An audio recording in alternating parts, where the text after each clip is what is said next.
So the learning outcome one, what we've looked at is basically different types of organizations, the various sectors they work in, like public, private, NGO, charity, those kind of we've looked at. We've also looked at briefly the structure of organizations, how they operate when they operate globally. So we looked at hierarchical, matrix, functional, departmentalization structure. And then in the second learning outcome, we extended that to understand what are the impacts of macro and micro environment on a business.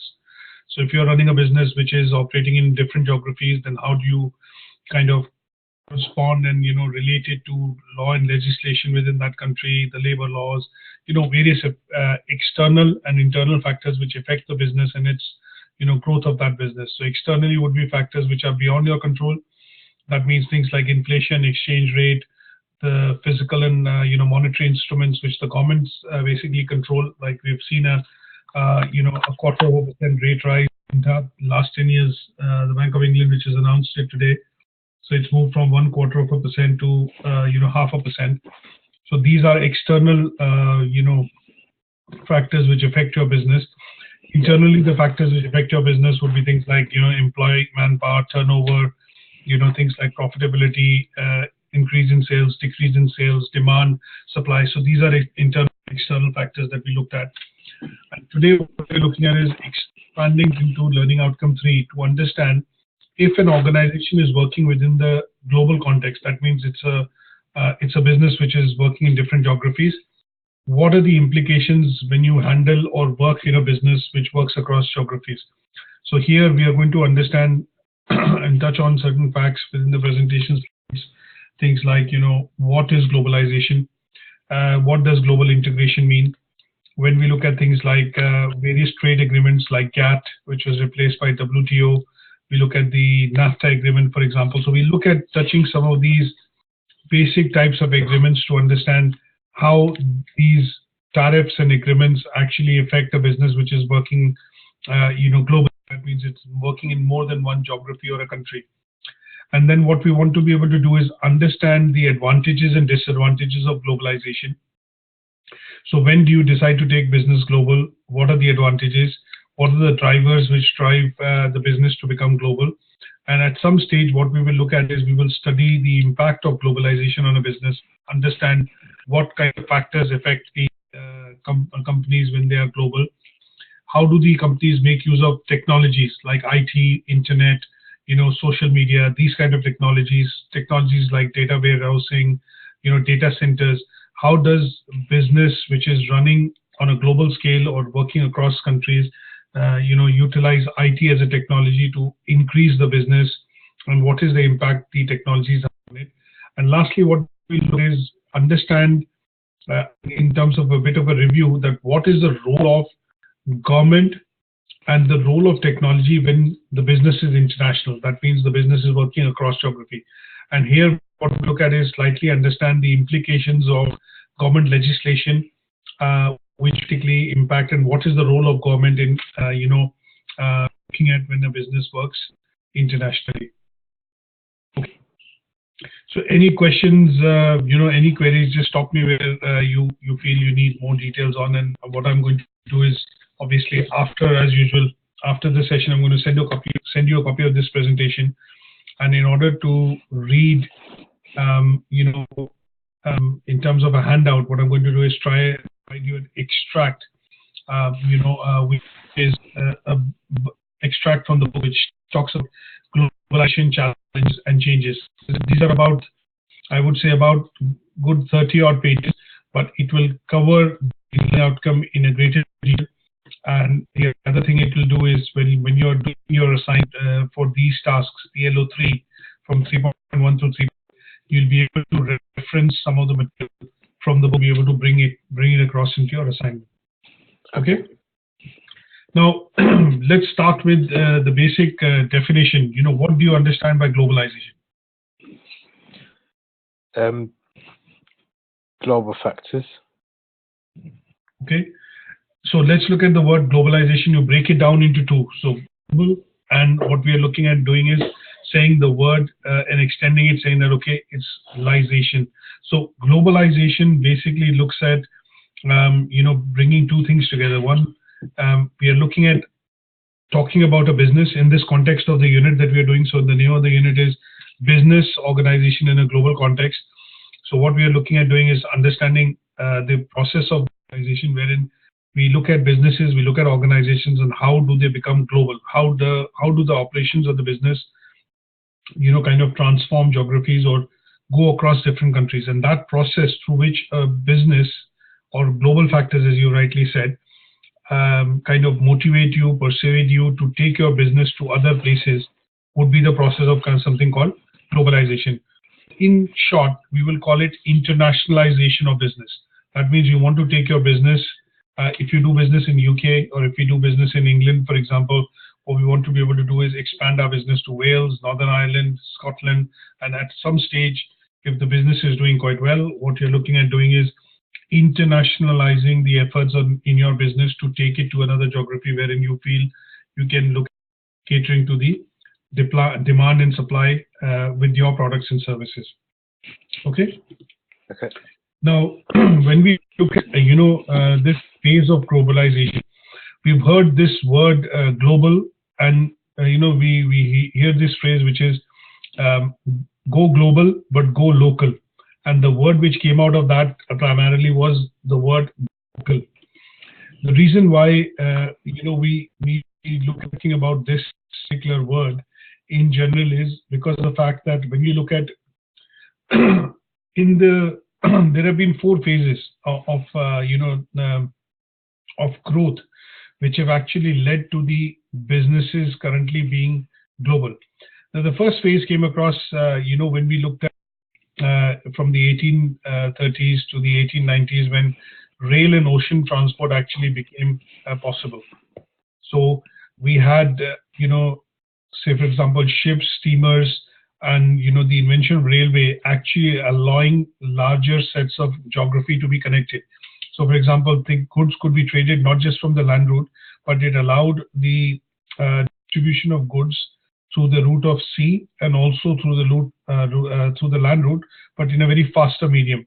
And this happened because there's a bit of an automation which happened on that side. So it was not just sailing boats or the old boats that we look at, but primarily looking at steamers and large ocean liners starting to come into production, wherein this allowed that phase to happen.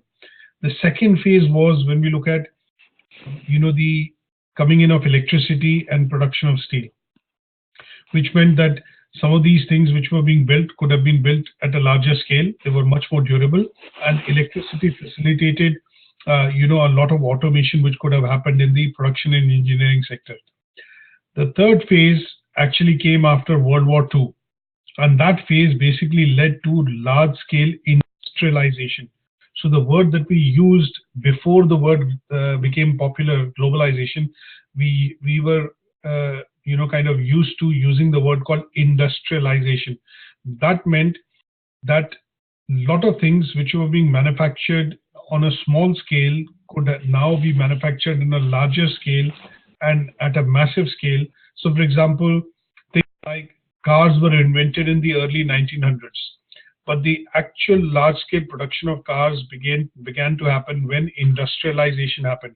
That means some of the things which were required to produce these automobiles or cars, as we call it, became possible, wherein they could be churned out in larger numbers.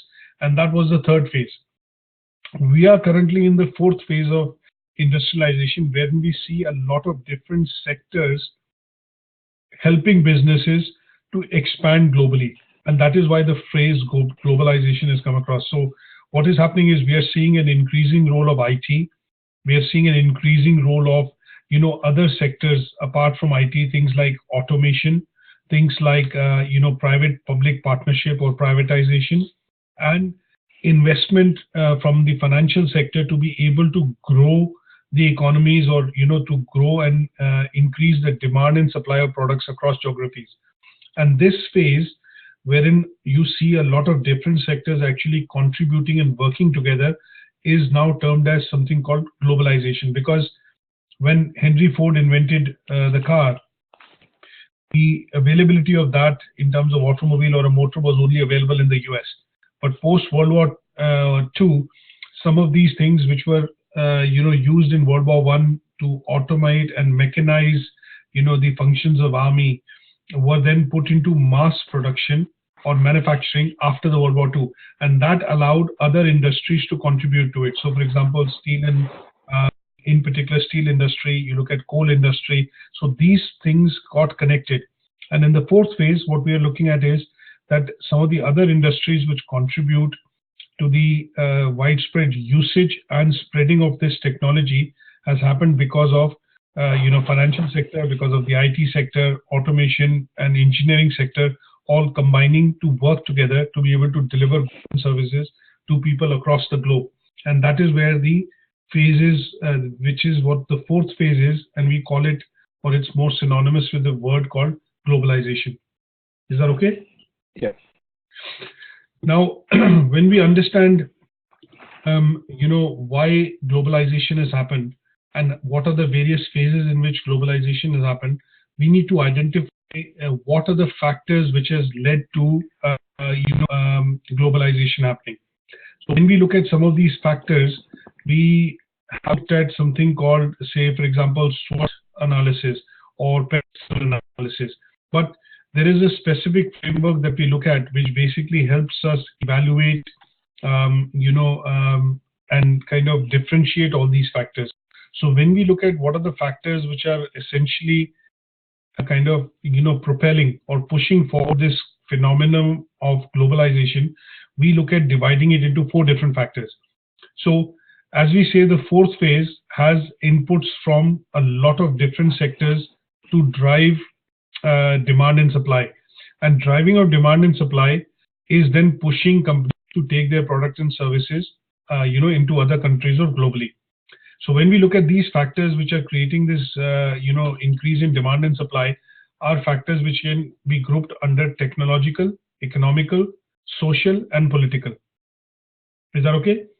Yeah. Now, the first thing that I can look at as an example is when you look at when the car was invented in the early 1900s or the late 19th century, what we did see was only a few people, because of their economic status, were able to afford the car or afford an automobile.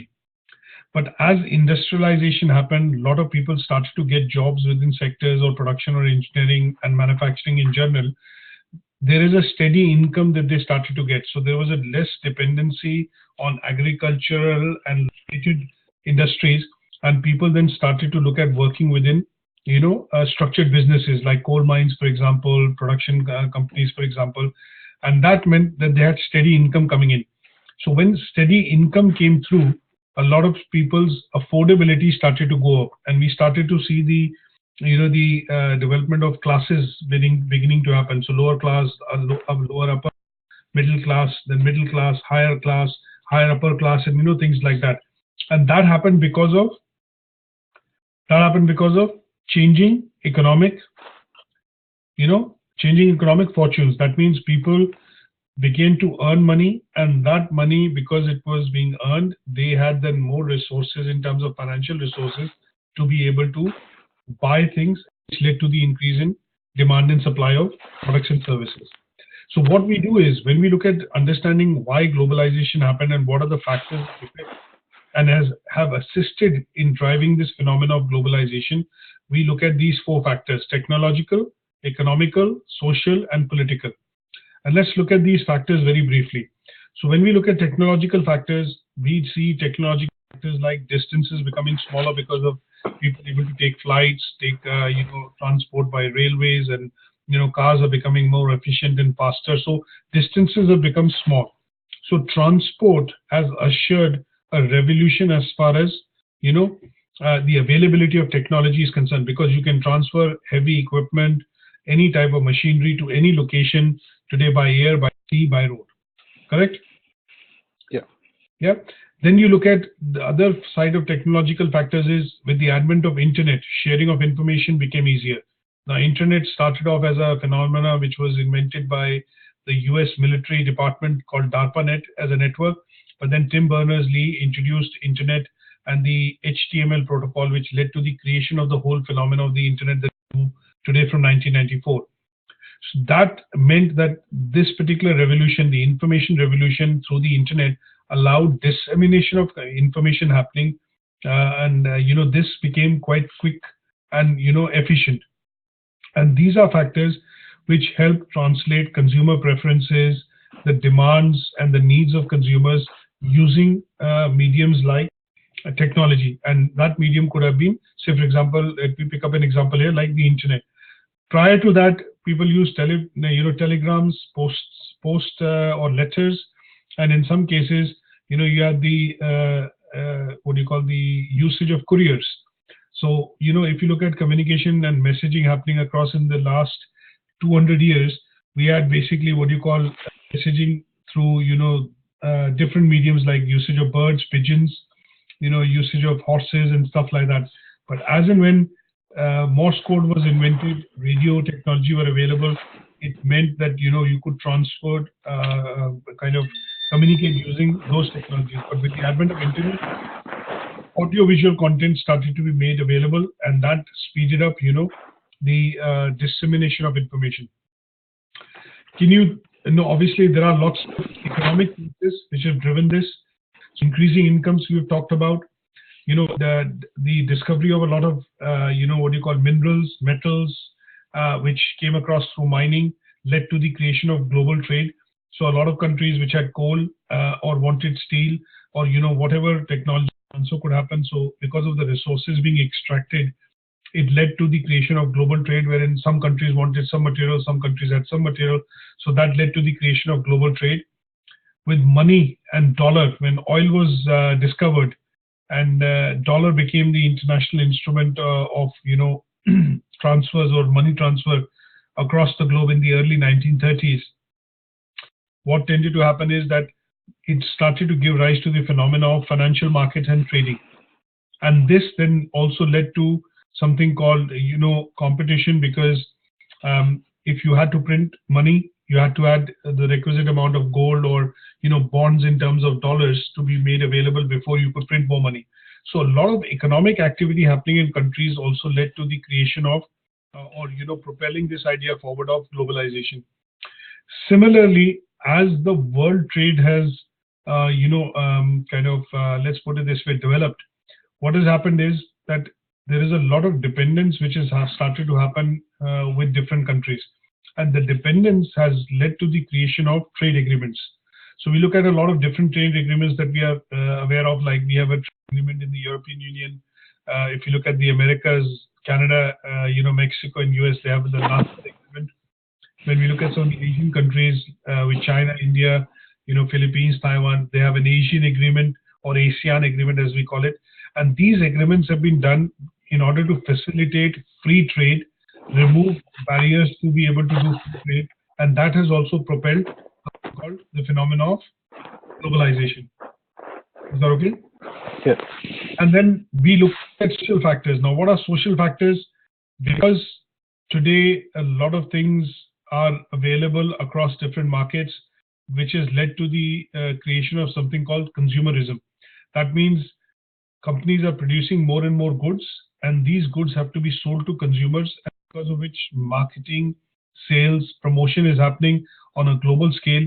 And that means that the consumer in various geographies is now an informed consumer and can make choices and make decisions, because some of these products are available across different geographies. And the rise in consumerism, that means the demand for products by customers, has led to also the organizations to pursue globalization. A simple example of that is that every year during the Christmas period, you buy Christmas jumpers, isn't it? Yeah. Yeah, some of us buy Christmas jumpers to get into the mood, get into the festive season, and we wear them on the day of the Christmas. So when you look at, I think about 10 to 15 years back, when I looked at buying a jumper from H&M or from Next, they were probably about 15 pounds, 20 pounds upwards to about 100 pounds. But because there's a demand which is now led and a lot of consumers get into the mood, what has started to happen is you see stores like ASDA, Matalan, Tesco also creating their own brand of jumpers with a particular theme. And these have now brought down the cost of that Christmas jumper to as low as about 5 to 6 pounds. So in 10 years, what we've seen is a demand and a rise in demand for a particular product, which has been identified with a particular festive season, or a product which is in demand during a particular time, has led to the creation of has led to such wide-scale creation of demand that many other players have started to look at bringing those products in, and that has led to the a lot of competition, and competition in turn has benefited consumers because the cost of those products have been driven down, because they feel that it is not something just generally now the higher income group or the middle income group wants to buy, but everybody wants to look at getting into that mood, and they want to buy, say, gifts, presents, and things like that. The other thing which has also helped, and that is important in the case of social forces, is education. In general, that you see a lot more people are going to universities, and a lot more people are having access to education, and because they have access to education, they can make informed choices, and that has also led to something called upward movement into something called social mobility. And that in general has also meant that if I can buy something and differentiate the benefits of or advantages of between good and bad, then I am a more informed consumer, and that has happened because of my education and the skills that I've acquired by going to university or colleges. And that has also impacted in terms of the consumers making the choice to pick up the right set of products and driving the demand for globalization. Okay. Now, these factors that we've looked at are factors which are macro environmental factors. That means factors which are from outside affecting the business, not just your business, but any business, and they are in general driving the demand for globalization, or kind of pushing companies to look at going to other markets, because they feel products and services which they can offer not just in this market but can offer other markets as well. Okay. Now, if I have to look at quantifying drivers for globalization, there are 4 different types of drivers, and these drivers, when we look at, our drivers which basically are competition. There is cost. There is obviously demand for consumers in the market, and to a certain extent government policies or tariffs or barriers which they are introducing, which basically help facilitate favorability in terms of doing business abroad. Okay, so when we look at competition, now the example that I'm sticking to, the example that I've given, like the example of the Christmas jumper, it has been noticed, and by research most companies have realized that there is a demand for Christmas jumper during the season, and that is why a lot of other companies have got into it. And because they've got into the production or sourcing of this and making the product available, what it has done is, because of intense competition and the same number of consumers that is vying for within the UK market, the competitors have been able to drive the costs down because of competition. Correct? Yeah. Yeah. When you look at cost drivers, when you look at competition, these are specific drivers which are driving say globalization, is because let's look at an example of the major retailers: Tesco, Aldi, Lidl, Sainsbury's and Morrisons. So you look at ATHE. If you look at that, you buy a pack of say potatoes, a 2.5 kg or 3 kg bag of potatoes from ATHE, it's 199. But the same product is available from Tesco at 189, and the same product is available from Aldi at 149. Now, why is this happening? The product is the same. It's the same potatoes that you're buying, say Morris pepper or whatever it is, but it's the same product that you're buying. But the reason why some supermarkets are able to offer it at a lower price is because they are selling more in terms of volume, and they have that leverage of demanding economies of scale. That means a lower price from their suppliers, and that tends to drive the price down overall for them in terms of procurement, and without affecting their profits. It could be affecting their profits. Some supermarkets might make 10%, some might make, depending on their percentage of profit, they're still able to manage to bring the cost down, because it is a highly competitive market, and cost to a certain extent is a key driver in the consumer's mind. Correct? Yeah. Now, when we look at some of the government factors, what we look at is there are items that we buy from supermarket on which there is no VAT, right? So in those cases, the government, like when we look at children's item or child products, like for example, nappy and diapers and things like that. What we do see, you see fruit and veg, some of the products that we buy from the supermarkets, you do see that there is no VAT on it.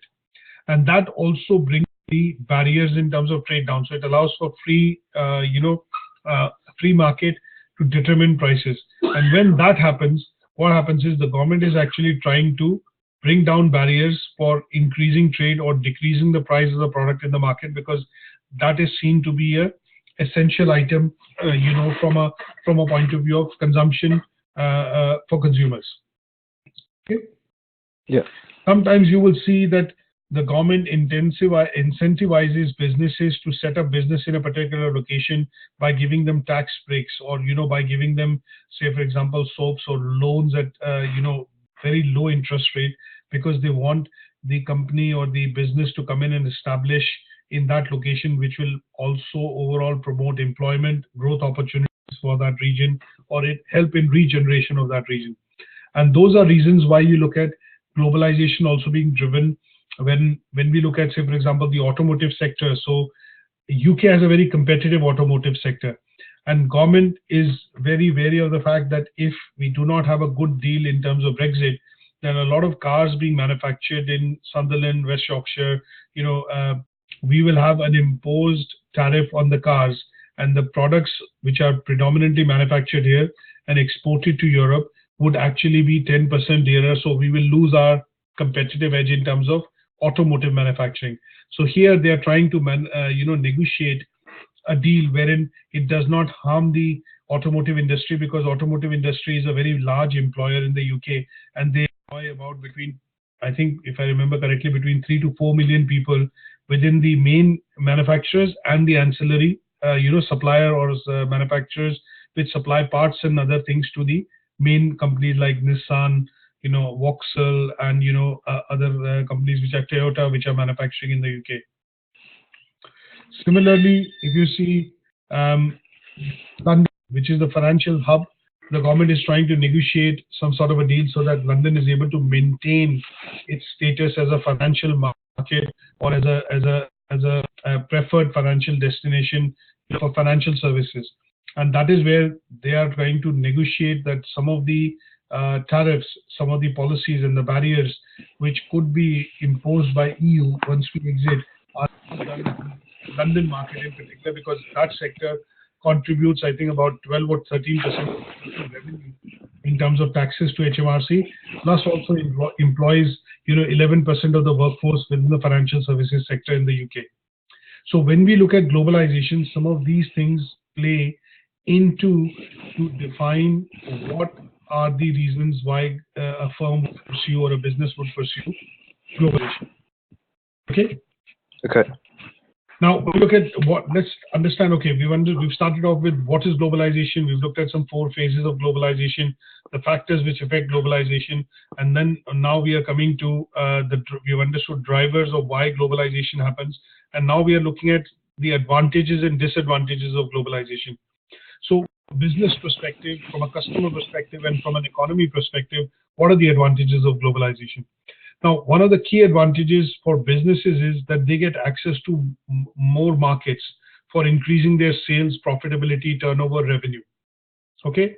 For customers, globalization means it drives prices down, because you have more choice available and you have a wider variety in terms of depth, length of products available. What you get to see is the prices of the products generally go down. An example that I've given you here is of the bag of potatoes or that you buy from the supermarket. Now, in terms of what is the advantage to the country or the economy in general, is that globalization leads to improved standards of living.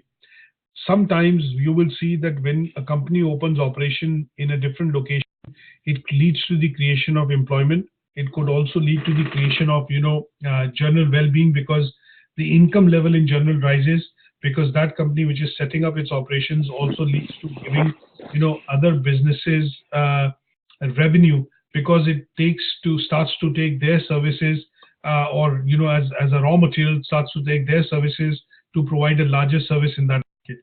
So what we generally get to see is, if employment is created, we see people earning more, and if income is more, or if they get into a steady income stream, it leads to the improvement of living standards, particularly in locations wherein companies set up and large scale operations develop.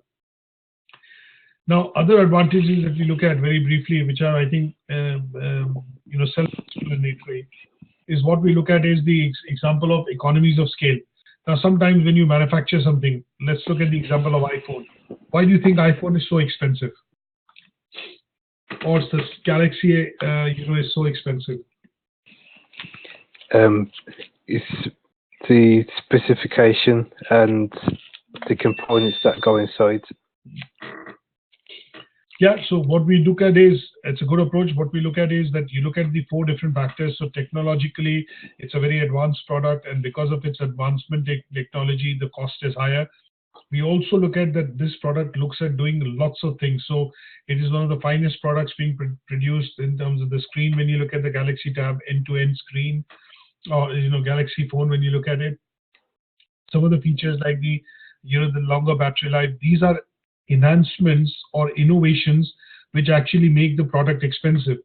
Now, you and me very clearly know that, okay, it doesn't cost the company to make this product and sell it at about 800 pounds or 900 pounds, but because they've invested significantly in terms of R&D, research and development, to create these innovations, to a certain extent, if they have to realize that money coming back in terms of profitability from that product, they have to look out for economies of scale. That means they have to look at selling this product in as many countries to as many consumers as possible, which helps them recoup or get that cost back which they've invested in the form of R&D.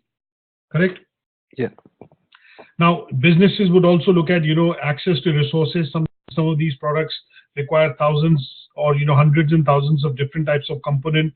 They have to be sourced from different suppliers, and if the business is global, that means it can lead to the lowering of tariffs, barriers, and everything. If it's available locally in that particular market, then the assembly or the manufacturing of those products become easier. So access to resources, for example, is also one of the reasons why businesses prefer globalization, right? In some cases, you will also look at access to cheap finance and tax savings which are available to businesses. Like if Apple has set up operations in Europe, most of the operations are in Ireland because the rate of corporation tax is 12% as against in the UK of 21%, isn't it? So they have access to cheaper finance and also tax savings when they set up operations in that country as compared to UK. So when we look at some of the advantages of globalization, lower prices, wider choice, improved quality are benefits to customers. And obviously, in some cases, when we look at, economy, how does it benefit? It leads to, say, for example, to a certain extent, fall in consumerism, which is basically, that means private sector leads the way, and that means it is leading the market to have, the own dynamics to be able to decide prices and influence demand and supply. So those are some of the advantages that we see. Now, when we see advantages, we also see disadvantages, because if a business is to go away from the UK geography, like if Toyota closes its business today in the market and closes the 2 manufacturing plants it has, it will lead to a large-scale, unemployment or loss of jobs in, say, for example, their Sunderland plant. So maybe 10, 11,000 people will lose the job. And when they lose the job, what tends to happen is, the reason why a company might move operations from UK is because it becomes unattractive for them to have manufacturing in the UK because of higher taxation due to Brexit, not access to the single market. And that leads to a condition of a worry for the government that if the business is to go away, it would lead to unemployment. Unemployment leads to the degradation of that area, living standards go down, and it goes into that spiral. So there are some big disadvantages to globalization as well, and that is where the governments have to do a bit of a balancing act, and there is always a cause of concern or worry at their end, because if the business is to move location, or if any other country is to come in and offer lower taxes or offer more incentives for the company to come in and set up shop there, that would mean that the country or the economy would end up losing jobs and would end up losing that opportunity, and that would mean overall the living standard starts to go down over a point in time. Is that okay? Yeah. So when you look at the advantages, just to summarize them here, now For businesses, sometimes you see globalization means increased competition. Now, when you look at Tesco's expansion to US in particular, now they have tried for almost a decade, but they have withdrawn operations from US. Is that they feel that that market is saturated. There's a lot of competition between the 7 JCPenney's, Walmart, and some of the other large-scale retailers like Costco and other bits, and it found it increasingly difficult to cater and kind of counteract with that competition, and finally decided that they'll pull out from the US market in terms of operations. Sometimes increased competition leads to businesses closing down or also retracting from certain markets. Okay. The other thing that we see from a business point of view is that, like ASDA, or I think always low prices. Their tagline is always low prices, isn't it? So sometimes when we go and shop at ASDA's, we always have that mentality or have that feeling is that they should be able to bring the price down because they're such a big retailer. So sometimes consumers get into that mode of asking for cheaper deals or better prices or lower prices, which also puts pressure on profitability at the business end. Okay. Now, sometimes you see a lot of banks nowadays advertise and they look at, okay, if you switch bank, we'll give you £125. If you switch bank, we'll give you £100. Because the market in UK is saturated and there are a limited number of customers who can do banking.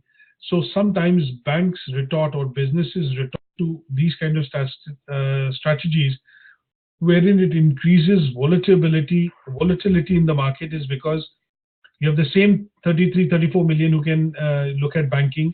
And if you have to look at getting customers or increasing customers, you have to offer, something from your pocket to be able to bring them over to your side. And that creates volatility in the business. Okay? Okay. Is that example okay? Are you able to understand that example? Yes. Right? Now, for customers, you look at disadvantages means standardization. So sometimes you see that if we have different petrol stations, different type of petrol pumps across the UK. You have Texaco, you have Shell, you have BP. But sometimes you see when they look at pricing, when the prices begin to rise, they all begin to raise the price on the pumps. Some of them have the same price. If you see 2 pumps on 2 sides of the road, you will see they generally have the same price, isn't it? Yeah. Kind of follow each other. So it leads to a bit of standardization. So the disadvantage to the consumer is that you are not able to get the the facility or the benefit of getting a lower price because they are next to each other and they kind of benchmark against each other. And in some cases, when you look at economies, one of the concern areas which the economy or from a government perspective is that the companies are always looking at taking advantages or setting up operations in cheaper locations, wherein other governments and other trade, say for example, trade barriers are being lowered, which is facilitating them to set up shops.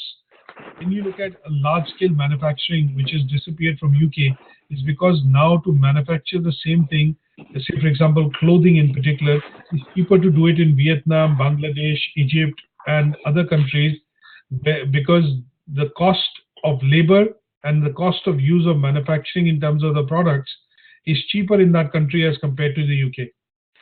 So we have kind of let go of the factors of manufacturing, and that has led to large-scale job losses in the early 80s when the Thatcher era looked at, dissolving unions and obviously closing down a lot of manufacturing in the UK. So that meant that one of the disadvantages was that most consumers and obviously most companies were looking at cheaper bases or cheaper locations to be able to manufacture those goods, make more profits. And as a result, what has happened is they've moved their bases from one country to the other. And as a result, it has led to job losses, lower economic standards or living standards in those countries like UK.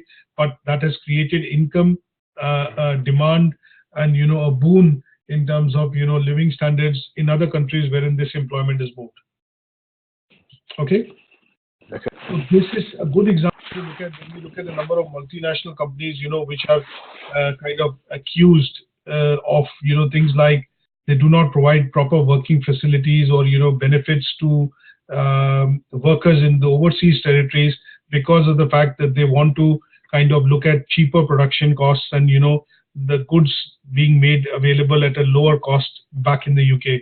And we've seen that happening again with brands like H&M, Primark, Next, wherein they do come into news quite a number of times, highlighting problems of people working at a say half a pound a day, to manufacture a T-shirt in Bangladesh, whereas that product is being sold at 6 or 7 pounds in the UK, and the company is making 200, 300% profit.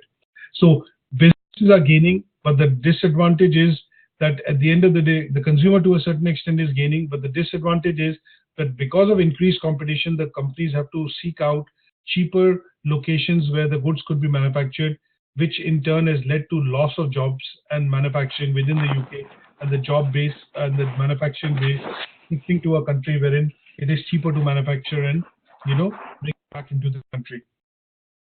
Okay. Yeah.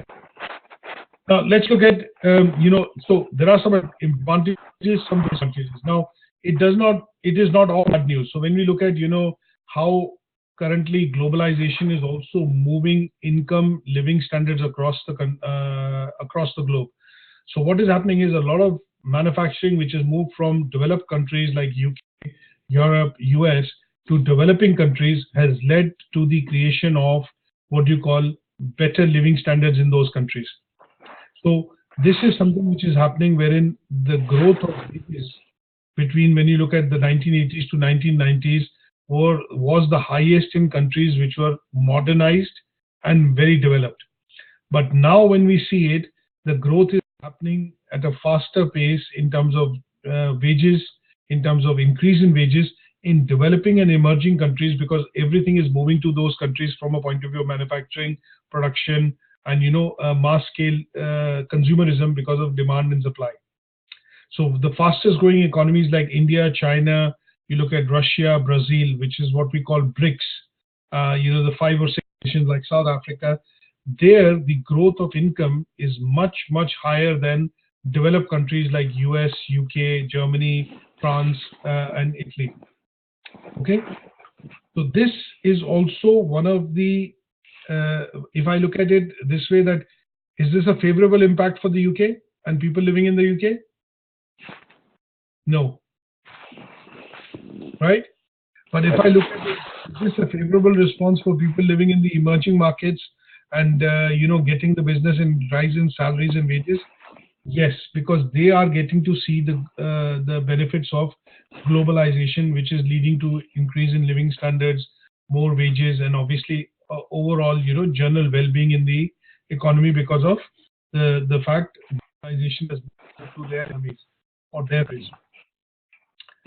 Now let's look at 1 or 2 slides that I want to put through, which is talking about how is the business environment changing because of globalization. Okay.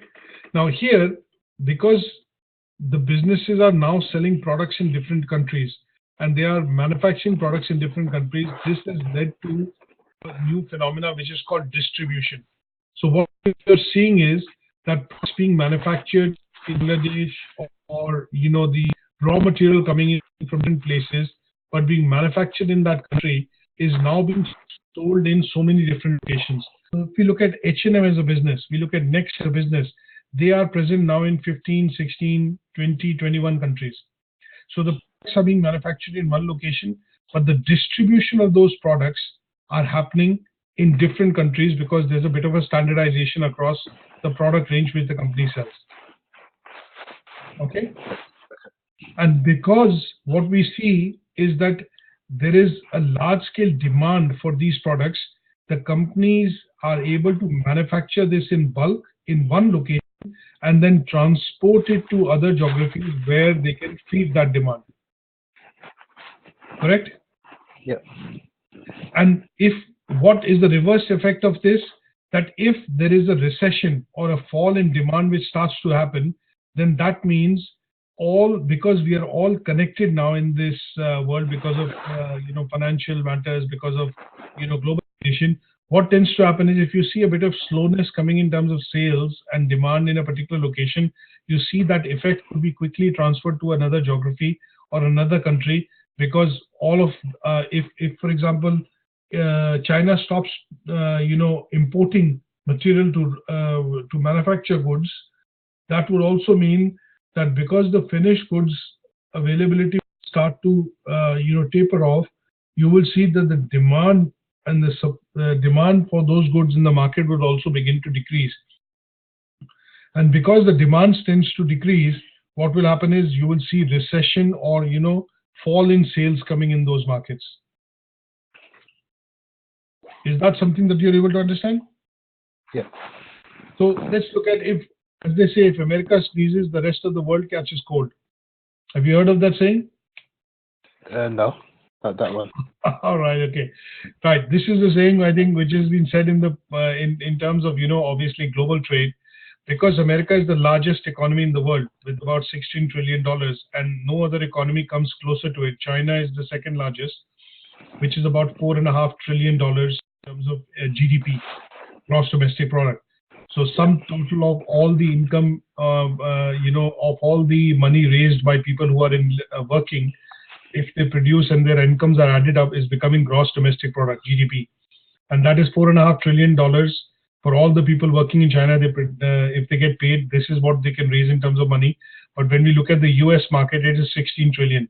So if the demand for products actually begins to slow in the US market, because it's a global engine for consumption, because the average incomes in the States are higher than all other countries, what happens is, if the demand for certain products becomes too slow, then China, or the manufacturing happening in other countries from which it imports a lot of these products, also begins to slow down. And that, if it slows down, the countries manufacturing them would start importing less and less raw material from other countries. So the countries supplying raw material would probably not be able to get the same level of income which they are getting at this current moment, because the demand is slowing down. And because of which you see a ripple effect happening.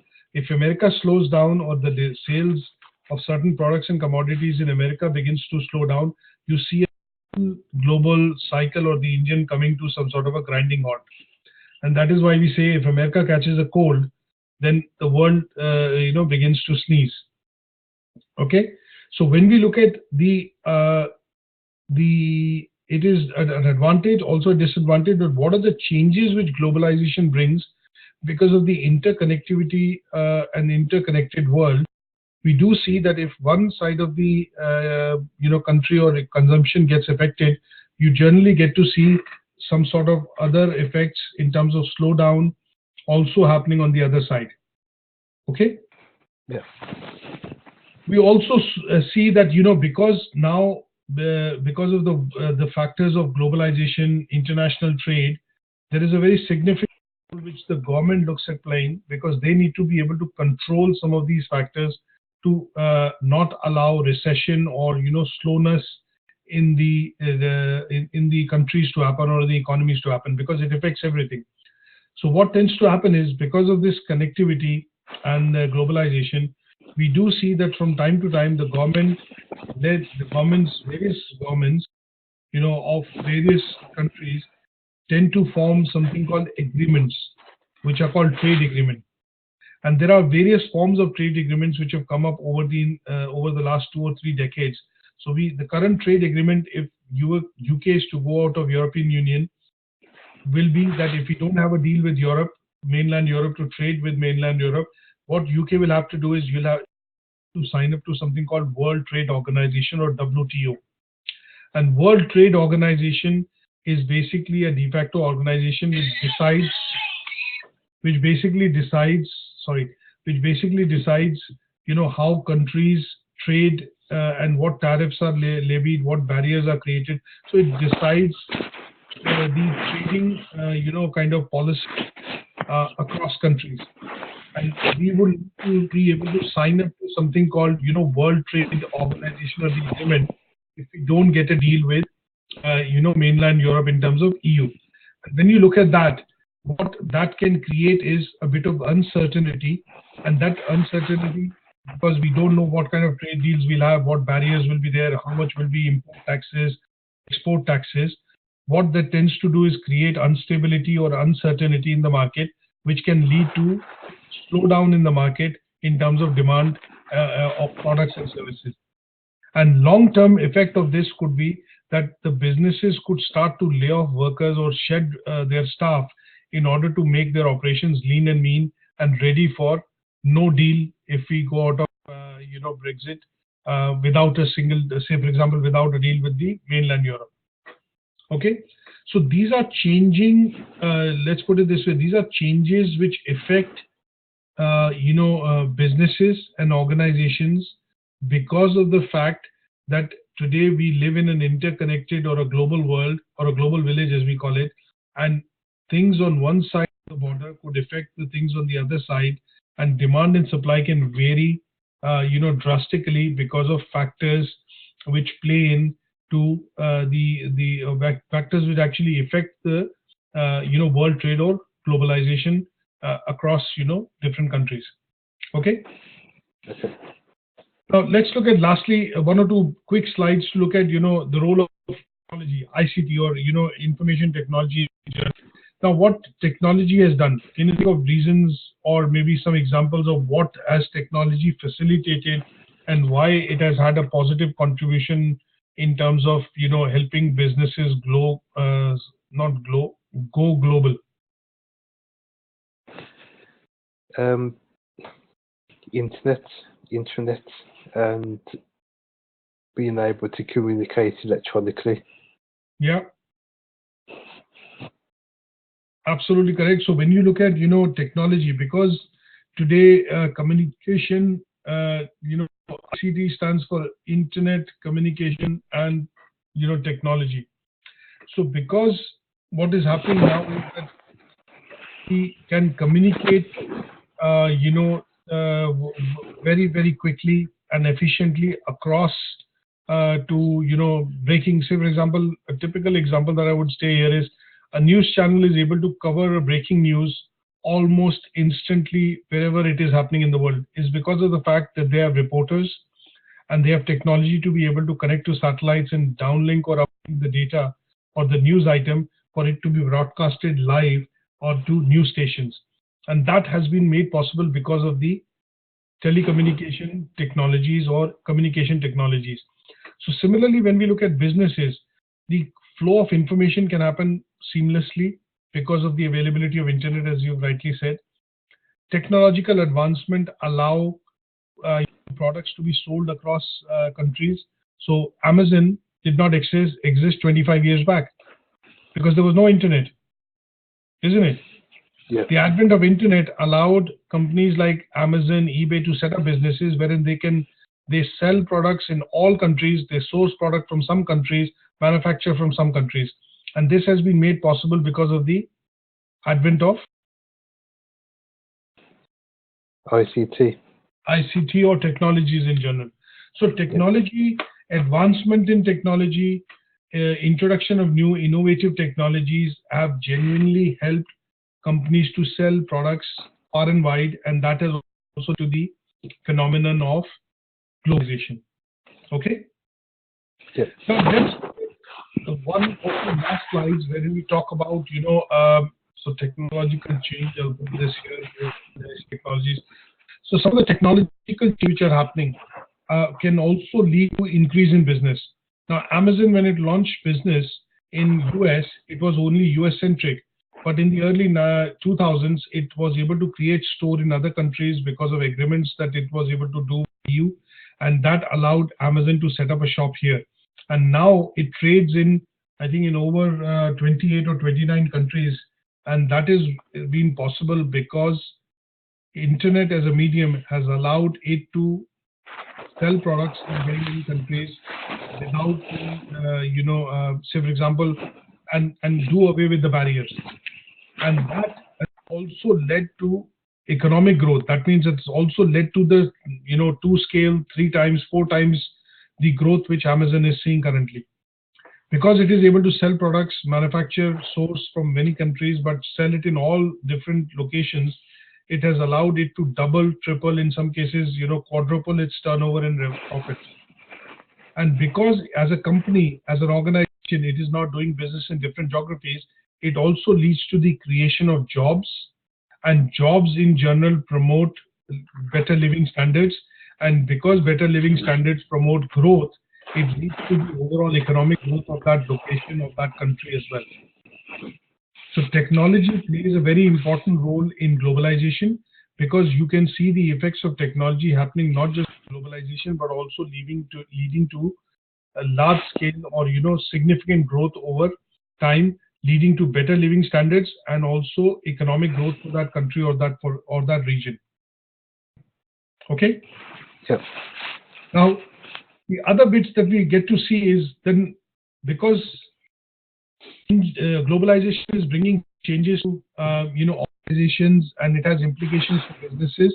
What we want to be able to look at is what are the globalization looks at bringing changes to organizations and the business environment in general. Let's look at how globalization brings across changes or what it has for businesses in general. So when we look at the objective of the business, when it was set up, what product and service it will sell, sometimes you will see that if the business becomes too big, it has to be restructured, both internally and externally. You will see that the companies get into something called mergers and acquisitions, right? We have seen Facebook acquire a lot of businesses. Can you think of one product or service that we use almost on a daily basis which Facebook acquired? I know it's acquired lots of businesses, but one of the product and service that we use on a daily basis is WhatsApp. Yeah. Oh, yes. WhatsApp, Yeah. a lot of people don't know, has been acquired by Facebook. I think 2 years back. The reason why it acquired WhatsApp was that it wanted to, get its foothold into something called telecommunication market and the messaging market. So Facebook is a networking medium, social networking, people are able to interact and all that, but it did not have a medium wherein it could do messaging. It did not have a medium wherein people could call, speak to each other, exchange different forms of data, which is photographs, text, videos, and all that. It acquired it because it felt that for it to make that product and then start selling it or making it available to consumers, it would take a number of years.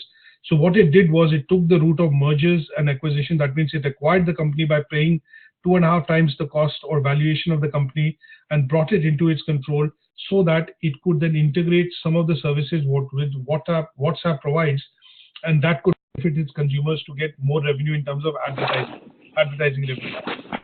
So one of the implications for business is that in order for it to expand and continue to grow subscriber base, it had to look at those businesses which allow it to bring synergy products into its services, and that could have been only possible if it either restructured, created a product, or it acquired that company or the product or services and brought it into its portfolio to be able to compete in the market. Is that okay? Yeah. Now, sometimes, what are the implications? So we are looking at implications on three sides. One is look at implications, which could be mergers and acquisitions. Sometimes you will see BT has acquired EE as a network. Correct? Yeah. BT felt that in the business they have everything. They have landlines, they have broadband, they have fiber, all such telecommunication businesses. But the last link which is missing for them to be able to acquire subscribers or grow their business is that they do not have a mobile strategy. So what they did was they acquired EE. BT has also gone into something called satellite television, so it has BT Vision. And the reason why this is happening is, if you understand implications for organization, because the business has become global, BT is present in very different countries. It has, BT Services, OpenReach, and other companies which provide infrastructural services in terms of telecommunication to a lot of, companies abroad within the UK. They felt that if I bring this business in, which is the mobile business, we would be able to get more customers, and that is an implication for BT as an organization. And the implication is, they thought that if we have to launch a new brand, it will take years for us to get to that competition scale of Vodafone and O2 and things like that, 3 TalkTalk. They instead looked at the strategy of acquiring a business to bring it in to speed up or hasten that process. So the large scale implication of that is sometimes businesses have to restructure and they have to grow inorganically or grow organically. Inorganically is you're looking at growth coming in from within by launching a new product or launching a new service, and organically is you're looking at acquiring a synergy business from the market to be able to, you know, quickly or shorten the time to market. Okay. Yeah. So these are implications for businesses in particular when we look at, when we look at, for example, globalization as a process. The last slide that I put together is we want to look at understanding implications for governments. Now, sometimes you will see, and I think you will hear that competition is good because it lowers the prices for consumers. Correct? Yeah. You would love more competition in it. If I can get like BTS come in, I know in my case, for example, I've switched one of my members in the family to BT Mobile because the SIM-only deal gives me 6 GB of data, unlimited minutes, unlimited text for £17 a month, and that is the cheapest deal at which you can get, so much data and so much talking time and all those things. So competition in general has been good for consumers, but sometimes the competition in general is not good for governments, at the national level, at the state level, at the country level. That is because it leads to kind of making the, sometimes businesses become that big that they start to influence policy making. The businesses start to play a major role in policy making. And this can lead to, things like corruption. This can lead to, obviously eliminating a lot of barriers in terms of trade and lead to free trade, which would mean loss of revenue for the government because they are not able to collect taxes as the business becomes too big and is able to operate and move its taxes from one location to the other, or location where the taxes are cheaper or tariffs are cheaper. Okay. Okay. So this is a negative implication for the government. So sometimes you see, like if you see the current fight between Labour and Tory government, Jeremy Corbyn is saying that if Labour comes to power, they will nationalize rail, they will nationalize electricity and water. Now the reason why they are saying is that privatization has led to competition, and competition has led to companies creating huge profits for themselves, wherein it has done away with the policy of making moral profits so that you are able to provide good services and competitive prices to consumers, but at the same time also have a company which is running as a business running profitability. But what he says is that if he nationalizes these things, the services would be better, the prices could be controlled, and to a certain extent what he's saying is that it will have an implication wherein it will end up creating stability in the economy because the jobs will become nationalized, and that would mean people losing the fear of losing their job, and that will overall lead to balancing of privatization versus public sector kind of fight, and in general help in reducing help in increasing living standards or bettering the living standards, but at the same time decreasing competition and decreasing prices for the consumer. So in this case, what the government looks at doing is they do a balancing act when they look at the principles of globalization, and here they promote globalization by sometimes developing a particular sector, by promoting innovation in that sector, by promoting investment into that sector, by putting, like, one of the things which the UK government is taking a lead on is the generation of electricity from renewable sources. So wind turbine is one sector where the government is asking private players to invest, and here they are investing directly into that industry to grow that industry. Correct? Yes. So what it is trying to do is it is trying to basically now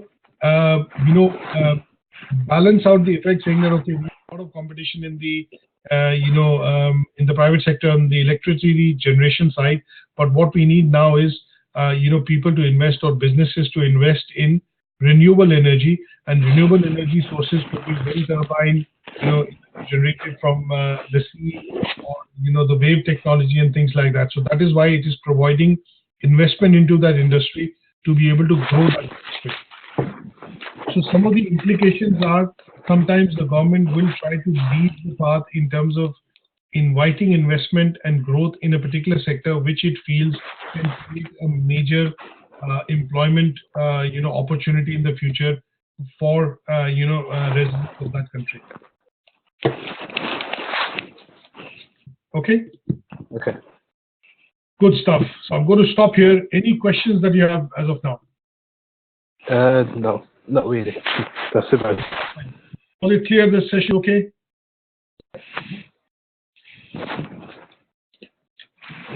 What we discussed today, was it clear? Yeah, that's fine. Yeah. Yeah, you understand enough. Nothing. I think it's a good topic to discuss because it's something you read about it, you see about it in the news. You are kind of hearing about it on a daily basis. So something that you can kind of correlate to quite easily, isn't it? Yeah. Good enough. So what I will do is I'm going to send you this and also the handout which I mentioned, so that you can go through it to understand in a bit more detail and hopefully use that for writing the assignment as well. Okay. Good stuff. Any questions, queries? There's always an email and